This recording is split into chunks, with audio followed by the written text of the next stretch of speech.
Mira kembali ke kamarnya. Ia menghubungi nomor Aska. Sebenarnya ia jarang menghubungi Aska. Ia sungkan jika terlalu sering berkomunikasi dengan Aska. Namun ia harus menghubungi pria itu untuk meminta maaf. Assalamualaikum Aska. Waalaikumsalam Mira. Ya Allah, aku seneng banget akhirnya kamu menelponku. Aku minta maaf. Aku minta maaf udah salah paham sama kamu. Alhamdulillah, akhirnya kamu percaya sama aku dan gak salah paham lagi. Please, jangan pernah mempercayai kabar yang tak jelas. Aku gak akan kemana-mana. Aku akan tetap setia. Dan aku akan menikahimu setelah bayi kita lahir. Segaris senyum melengkung di kedua sudut bibir Mira. Aku akan menunggumu. Aku akan menunggumu. Mira menitikkan air mata. Entah kenapa, ia begitu terharu. I love you Mira. I love you Dedek bayi. I love you too Aska, kata Dedek bayi. I love you Papa. Dan keduanya pun tertawa. Isak haru Mira terdengar samar, tergantikan tawa bahagia. Ia berharap persalinan nanti berjalan lancar, dan proses menuju pernikahan juga tak mengalami hambatan. Ia dan Aska akan bersama-sama belajar berhijrah dan membangun rumah tangga bahagia menuju jannah. Aska mengepak baju-bajunya dalam koper. Dia sudah mantap meninggalkan segala atribut termasuk menyerahkan kembali apartemen yang ditinggali pada ayahnya.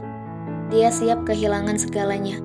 Perusahaan sang ayah ia tinggalkan, mobil mewah, berbagai fasilitas, kehidupan yang gemerlap. Dia akan menikahi Mira segera. HPL calon bayi mereka 3 hari kemudian. Namun Aska akan segera bertolak ke Purwokerto hari ini, agar tak terburu-buru menyambut kelahiran sang bayi. Ia ingin mendampingi Mira lalui momen krusial untuk menjadi seorang ibu. Aska menatap ruang apartemennya untuk terakhir kali. Ia akan berangkat menuju rumah orang tuanya, berpamitan dan meminta maaf. Helaan nafas terdengar pelan, bercampur kesedihan yang mendalam. Sesungguhnya ia pun berat meninggalkan keluarga. Orang tuanya adalah 2 orang yang begitu ia cintai dan hormati. Namun ia juga tak bisa meninggalkan Mira dan calon anaknya. Aska menguatkan hati. Ia berjalan keluar ruangan dengan berulang kali meyakinkan diri bahwa semua akan baik-baik saja. Aska menggapai tangan sang mama lalu menciumnya pelan.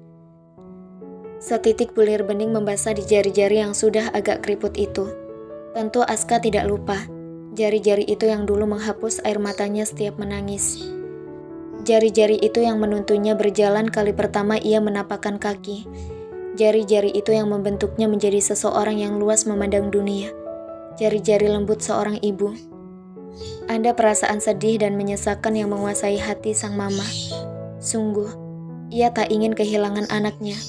Anak semata wayang yang sudah ia besarkan penuh cinta.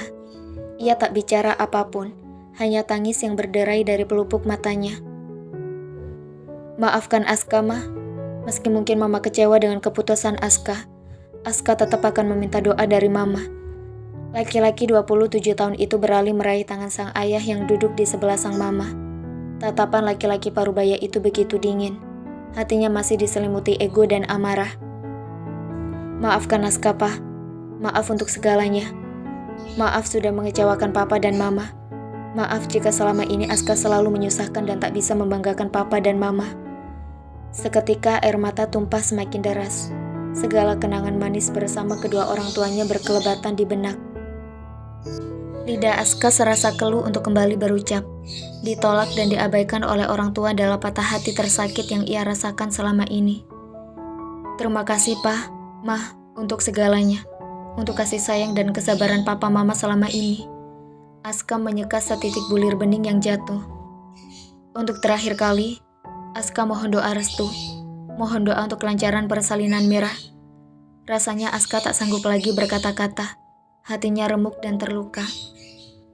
Hermawan masih bertahan dengan sikap diamnya. Sementara Weni menangis terseduh-seduh. Aska beranjak lalu mengucap salam. Ia berjalan menuju pintu. Kopernya sudah menunggu di teras. Seakan sudah siap bersama tuannya untuk membuka lembaran baru di Purwokerto. Weni memanggil namanya. Aska. Aska berhenti dan membalikkan badan, menatap sang mama yang memandangnya sendu. Tunggu sebentar. Wanita itu melangkah menuju tangga, mendatangi kamarnya. Weni mendekat kembali pada Aska. Ia berikan satu jaket rajut berukuran super mini pada Aska. Mama iseng bikin jaket bayi untuk mengisi waktu. Pakaikan ini pada bayi kalian kalau sudah lahir. Weni menyeka kembali bulir yang mengkristal di sudut matanya. Aska menerima jaket rajut itu dengan rasa haru yang menyeruak. Ia memeluk sang mama dan tetes air mata kembali jatuh. Mama doakan yang terbaik. Weni menepuk punggung Aska. Hanya kata itu yang terlontar dari bibirnya. Keduanya berpelukan dengan atmosfer haru yang mengiringi. Perasaan Weni semakin tercabik saat memandang lepas langkah Aska yang semakin menjauh.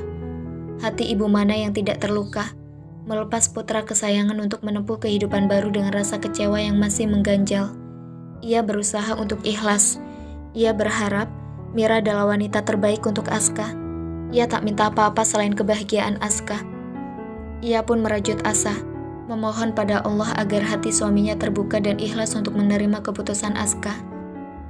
Aska panik bukan kepalang ketika tiba di stasiun. Wati menghubunginya bahwa saat ini Mira tengah berada di rumah sakit bersalin untuk bersiap melahirkan. HPL masih 3 hari kemudian, tapi hari ini sang dedek dalam rahim rupanya sudah ingin cepat-cepat bertemu orang tuanya. Aska semakin khawatir kalau mendengar rintihan sakit yang dirasakan Mira karena menahan dahsyatnya kontraksi.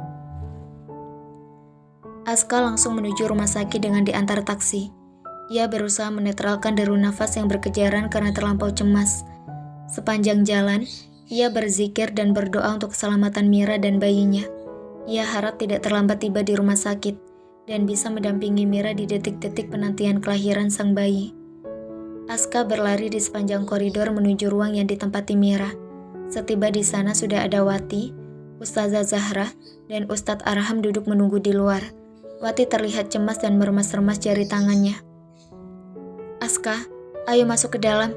Mira sedang berjuang melahirkan. Hanya suami yang boleh mendampingi. Wati meraih lengan Aska dan memintanya untuk segera masuk.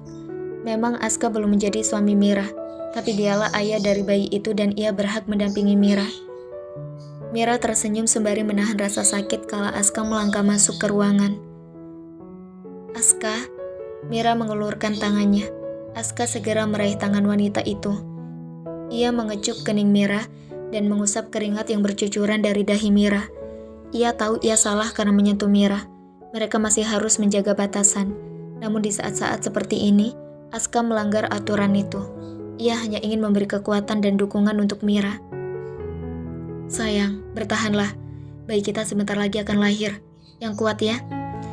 Sungguh Aska tak tega melihat Mira kesakitan dan berjuang ekstra tenaga demi melahirkan buah hati mereka. Ayo Bu, berjuang terus. Kepala dedeknya udah kelihatan. Bu dokter menyemangati Mira untuk tak menyerah. Mira mengejan sekali lagi setelah sebelumnya mengejan berulang kali. Bayinya belum keluar juga. Bismillah, ayo sayang, jangan menyerah. Sebentar lagi dia akan lahir. Aska mengeratkan genggamannya. Mira melantunkan doa dalam hati, memohon keselamatan bayi dan dirinya. Bahkan ia ikhlas jika harus menebus keselamatan bayinya dengan nyawanya. Bismillah. Mira mengejan sekali lagi dengan sisa tenaga yang masih tersisa. Ia mengejan sekuat tenaga yang ia bisa. Bayi itu terlahir dengan suara tangis yang melengking, menerbitkan keharuan di hati Mira, Aska, Bu dokter maupun 2 bidan yang mendampingi. Aska menitikkan air mata. Ada rasa bahagia, terharu, lega, bersyukur. Semua bercampur-campur hingga untuk sejenak ia membeku dan hanya mampu mengecup kening Mira dengan segenap rasa terima kasih atas perjuangan dan pengorbanan wanita itu selama mengandung hingga kini melahirkan sang buah hati. Terima kasih, terima kasih. Aska mengecup kening itu sekali lagi, sementara air mata merembes di pipi Mira, membuncahkan rasa bahagia sekaligus haru yang luar biasa. Terima kasih sudah membuat hidupku lebih berarti. Aska mengecup kening itu lebih dalam. Bayi itu terlihat tampan, mewarisi ketampanan ayahnya. Kondisinya sehat dan organ tubuhnya lengkap, tak kekurangan suatu apapun. Satu harapan terbesit, anak itu akan tumbuh menjadi penyejuk hati orang tuanya dan sesama, terlepas dari masa lalu pahit yang pernah tergores antara Mira dan Aska. Aska terlihat gugup dengan setelan jas hitam membalut tubuhnya. Ia terlihat gagah dengan karisma yang masih kental kendati sudah tak lagi menjadi CEO di perusahaan ternama. Ia memutuskan pindah ke Purwokerto, membuka usaha toko sembako dari hasil tabungannya, melepas semua atribut kemewahannya. menyewa rumah untuk tempat tinggalnya bersama Mira dan bayinya setelah menikah.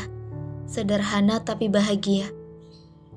Ia mengurus semua persyaratan yang dibutuhkan KUA untuk menikahi Mira di kota kecil itu.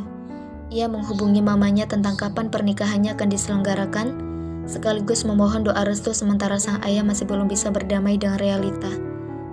Hari bersejarah itu tak lama lagi akan terukir. Aska ditemani Ringo dan orang tua Ringo sudah tiba di KUA. Begitu juga dengan Mira, bayi mereka. Ayah Mira, Nenek Wati, Pak Arif selaku pemilik pondok dan istrinya, Ustazah Zahra, dan Ustadz Arham serta Irene juga sudah ada di sana. Tangis pecah dari bibir Mira kala mendengar Aska mengucap lantang, "Saya terima nikah dan kawinnya Mira Anggraini binti Anwar Hendarto dengan mas kawin tersebut tunai." Kata sah memekik ke segala sudut. Semua yang hadir di pernikahan sederhana Mira dan Aska tak dapat menyembunyikan keharuannya. Wati menangis melihat sang cucu telah resmi menjadi istri Aska. Ke depan mereka akan melanjutkan kehidupan dengan lembaran baru dan harapan indah akan masa depan yang lebih baik. Aska mengecup kening Mira yang masih terisak. Wanita ini yang melengkapi kepingan puzzle yang kosong. Wanita ini yang menuntunnya menjadi pribadi yang lebih baik. Wanita ini yang mengajarkannya arti mencintai, menghargai, dan sakitnya kehilangan. Wanita ini yang membuatnya mengerti bahwa kebahagiaan ada di hati, bukan di tempat tinggal yang mewah, bukan di nightclub, bukan di perusahaan yang mentereng. Kebahagiaan itu tentang bagaimana kamu menempatkan hatimu dimanapun, dalam keadaan apapun, dengan tetap melangkahkan kakimu di jalan yang benar. Jika kamu bahagia sementara jalan yang kami tempuh salah, itu hanyalah kebahagiaan semu. Aku mencintaimu, sangat. Aska mencium tangan Mira. Mira mengusap pipi Aska lembut. I love you more. Keduanya tersenyum. Wati mendekat ke arah mereka dengan bayi laki-laki tampan dalam gendongannya. Mira menggendong bayi yang diberi nama Givari Mirza Samudra itu dengan rasa haru dan bahagia yang masih mendominasi. Aska mengecup pipi Givari lembut. Pipinya begitu halus, cabi dan menggemaskan. Senyum tercetak di bibir mungil Givari. Matanya berbinar cerah menatap kedua orang tuanya. Kehadiran bayi itu semakin menguatkan cinta keduanya. Satu babak terlewati dan mereka tahu ke depan akan semakin banyak warna terlukis. Dan mereka yakin Allah akan senantiasa menunjukkan jalan bagi hambanya yang bertobat dan berusaha istiqomah di jalan yang lurus. Tamat.